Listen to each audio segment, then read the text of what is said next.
మేడేను పురస్కరించుకొని ఈరోజు సిరిసిల్లాలోని కాలేజీ మైదానం నుండి మరి శాంతినగర్ అఖిల భారత కార్మిక సంఘాల సమైక్య జిల్లా కార్యాలయం వరకు ర్యాలీ నిర్వహించి మరి సభను జరుపుకోవడం జరుగుతుంది.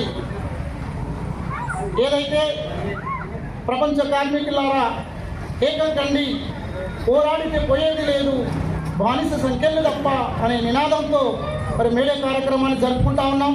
మరి ఈరోజు చూస్తే మన దేశంలో మూడోసారి అధికారంలోకి వచ్చినటువంటి బీజేపీ ప్రభుత్వం 44 చట్టాలను, కార్మిక చట్టాలను తీసివేస్తూ 4 లేబర్ కోడ్లుగా మరి విభజించి తీసుకురావడం జరిగింది. ఏదైతే కార్మికులు తమ వేతనం పెంచమనే హక్కు కానీ, సంఘం పెట్టుకునే హక్కు కానీ, మరి నిరసన తెలిపే హక్కును కూడా లేకుండా చేసింది.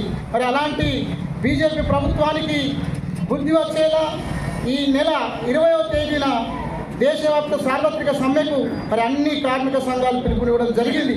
ఏదైతే ఆ సార్వత్రిక సమ్మెలో అన్ని రంగాల కార్మికులు పాల్గొని కేంద్ర ప్రభుత్వం అనుసరిస్తున్నటువంటి కార్మిక వ్యతిరేక విధానాలను తిప్పికొట్టాలని ఈ సందర్భంగా కార్మికులందరికీ పిలుపునివ్వడం జరిగింది.